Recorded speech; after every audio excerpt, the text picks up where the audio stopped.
Soy Naamán y mi historia está escrita en la Biblia, en el segundo libro de los Reyes, capítulo 5, desde el versículo 1 hasta el 14.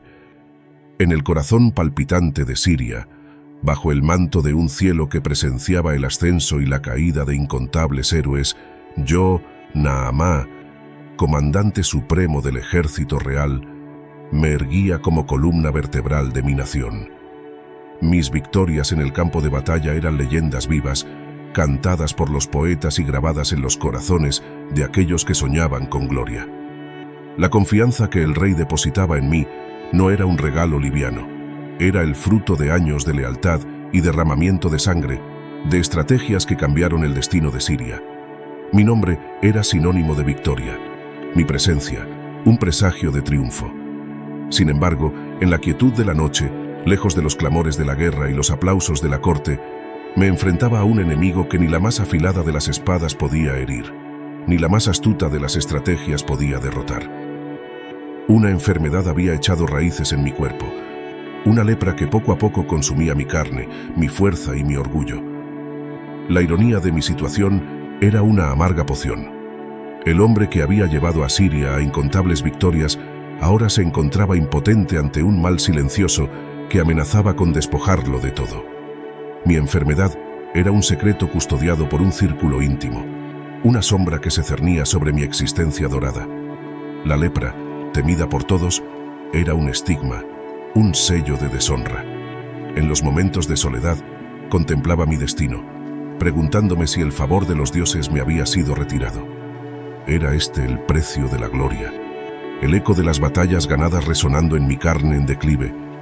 Fue entonces, en el crepúsculo de mi desesperación, cuando una chispa de esperanza se encendió.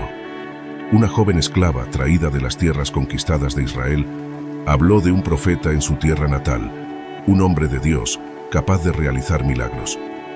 Si mi señor estuviera con el profeta que está en Samaria, ciertamente lo sanaría de su lepra, dijo con una voz teñida de una fe inquebrantable. Sus palabras, simples pero cargadas de promesa, sembraron en mí una semilla de esperanza que no sabía que aún podía brotar. La decisión de buscar este profeta, Eliseu, no fue fácil. ¿Cómo podría un comandante venerado buscar la ayuda de un extranjero en tierras distantes, basándome en las palabras de una esclava? Pero la desesperación tiene una forma peculiar de derribar las murallas del orgullo. Mi enfermedad, que había comenzado como una marca de vergüenza, se convirtió en el catalizador de un viaje que nunca imaginé emprender. Preparé mi comitiva con el cuidado de un general que planea su estrategia más audaz. Elegí regalos dignos de reyes, plata, oro y vestiduras finas, no solo como muestra de mi estatus, sino también como símbolo de mi gratitud por la curación que aún no había recibido. Cada paso hacia Israel era un paso hacia lo desconocido, un acto de fe en la palabra de una niña, un testimonio del poder invisible que guía los destinos de los hombres. Este viaje no era simplemente un desplazamiento de un lugar a otro. Era una peregrinación hacia la posibilidad de redención, una búsqueda de curación no solo de mi carne, sino de mi alma. La lepra había erosionado más que mi piel. Había desgastado la armadura de invencibilidad que había construido a lo largo de los años. Frente a este enemigo invisible, todas mis victorias pasadas parecían distantes, ecos de un pasado que no podía salvarme. Así, partí hacia Israel, llevando conmigo la pesada carga de mi enfermedad, pero también el tenue hilo de esperanza que la joven esclava había tejido en mi corazón. No sabía entonces que este viaje me transformaría de maneras que la gloria y la batalla nunca pudieron. Estaba a punto de enfrentarme al mayor desafío de mi vida, no en los campos de batalla bañados por la sangre de mis enemigos, sino en las aguas tranquilas de un río en una tierra extranjera, bajo la mirada de un Dios que no conocía, pero que pronto aprendería a temer y amar.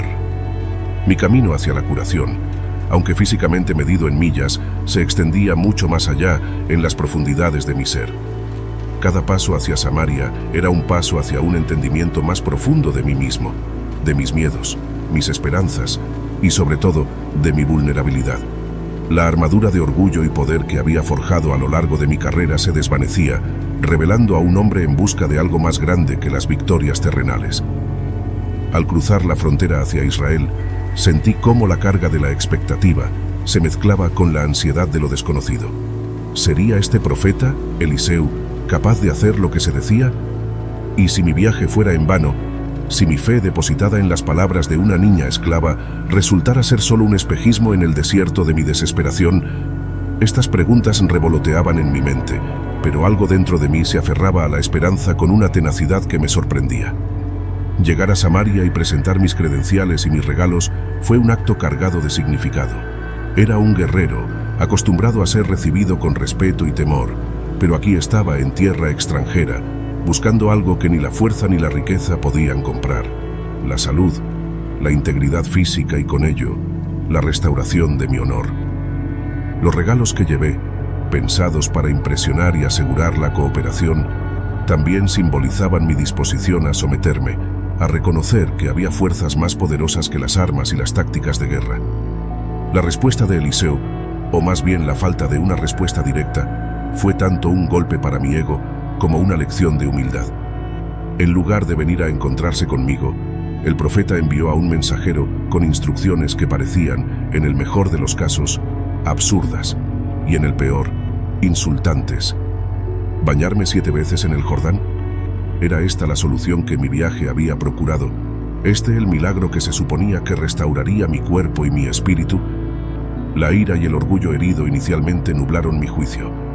¿Cómo podía ser que después de todo lo que había logrado, después de las distancias que había recorrido, la respuesta fuera tan simple, tan humillante? Mis sirvientes, sin embargo, me ofrecieron una perspectiva que yo había perdido en mi frustración.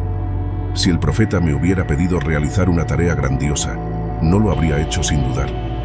¿Por qué entonces no cumplir con algo tan simple, aunque pareciera insignificante?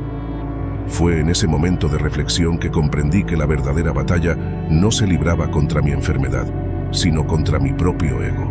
La curación que buscaba no era solo la desaparición de las manchas en mi piel, sino también la purificación de mi corazón y mi alma. La obediencia a las instrucciones de Eliseu, por más ilógicas que parecieran, era el primer paso hacia una verdadera victoria, una que no se celebraría con trompetas y desfiles, sino con una gratitud silenciosa y un nuevo entendimiento de lo que significa ser verdaderamente fuerte. Así me dirigí al río Jordán, un hombre cambiado no por lo que estaba a punto de hacer, sino por el simple acto de estar dispuesto a hacerlo.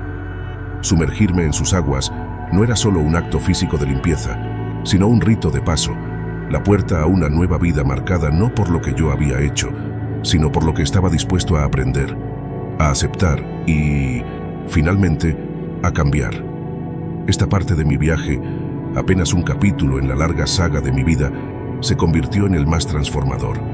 No fue una batalla ganada en los campos de guerra, sino una victoria sobre el orgullo y la presunción, un recordatorio de que, a veces, la mayor fuerza reside en la humildad y la fe. Y mientras las aguas del Jordán lavaban mi piel, una sensación de paz, desconocida para el guerrero dentro de mí, comenzó a brotar en mi alma, anunciando el amanecer de una nueva era en mi vida. Emergí de las aguas del Jordán como si renaciera, sintiendo una pureza y una renovación que iban más allá de mi piel, ahora curada. La incredulidad se mezclaba con una alegría incontenible al ver mi carne restaurada, como la de un joven, libre de toda marca de enfermedad. Esta transformación física era un milagro en sí mismo, pero el cambio más profundo se había producido en mi interior. Había entrado en el río como Naamá, el guerrero, el comandante temido y respetado, y emergía como simplemente un hombre, profundamente agradecido y humilde ante el poder de Dios. La cura de mi lepra, tan desesperadamente buscada, se había convertido en apenas un símbolo de mi verdadera sanación. La enfermedad había erosionado mi orgullo, pero también había abierto mi corazón a la fe y la dependencia de un poder más grande que cualquier ejército que pudiera comandar. El verdadero milagro no fue solo la desaparición de la lepra, sino el despertar espiritual que experimenté, una revelación de mi propia fragilidad y de la magnitud de la gracia divina. Regresé ante Eliseu, no con la arrogancia de un conquistador, sino con la humildad de alguien que ha sido profundamente transformado. Mis regalos, una vez ofrecidos como un intento de comprar mi curación o como muestra de mi estatus, ahora se presentaban como un acto de gratitud, un reconocimiento del poder de Dios a través de su profeta. La negativa de Eliseo a aceptar cualquier compensación solo reforzó mi entendimiento de que lo que había recibido era un regalo inmerecido, una gracia que no podía ser comprada ni merecida. La experiencia me llevó a una declaración de fe que nunca hubiera imaginado posible antes de este viaje. Ahora sé que no hay Dios en toda la tierra, excepto en Israel, proclamé, un testimonio no solo de mi curación física, sino del impacto espiritual indeleble que había experimentado. Esta confesión fue más que una declaración religiosa. Fue el reconocimiento de un viaje personal desde la oscuridad de la desesperación hasta la luz de la esperanza y la fe. La lección más profunda de mi viaje no fue sobre la derrota de la lepra, sino sobre la superación del orgullo y el descubrimiento de la humildad y la fe genuinas. Aprendí que la verdadera fuerza no reside en el poder o el éxito, sino en la capacidad de reconocer nuestra propia vulnerabilidad y depender de un poder superior. Esta comprensión marcó el inicio de una nueva etapa en mi vida, una en la que el valor no se mediría por las victorias en el campo de batalla, sino por la fuerza de mi carácter y la profundidad de mi fe. Al regresar a Siria, no volví simplemente como un comandante victorioso, sino como un testigo del poder transformador de Dios. Mi historia, un testimonio vivo de la misericordia divina, se convirtió en un faro de esperanza para aquellos que luchaban con sus propias batallas, visibles e invisibles. La curación de mi lepra fue solo el comienzo de un viaje mucho más grande, uno que continuaría explorando el resto de mis días, llevando conmigo siempre el recuerdo de las aguas que me habían dado una nueva vida. Esta narrativa de mi curación es más que la crónica de un milagro. Es la historia de una transformación personal profunda, un testimonio del poder de la fe y un recordatorio de que a veces los mayores milagros ocurren no cuando recibimos lo que pedimos, sino cuando nos abrimos a lo que más necesitamos. En mi vulnerabilidad encontré mi verdadera fuerza. En mi fe, la verdadera victoria. Espero que mi historia haya sido útil para tu crecimiento. Si es así, no se olvides dejar tu me gusta, suscribirte al canal y dejarnos un comentario. En pantalla te dejo otros 2 videos muy interesantes para que puedas disfrutarlos. Hasta la próxima.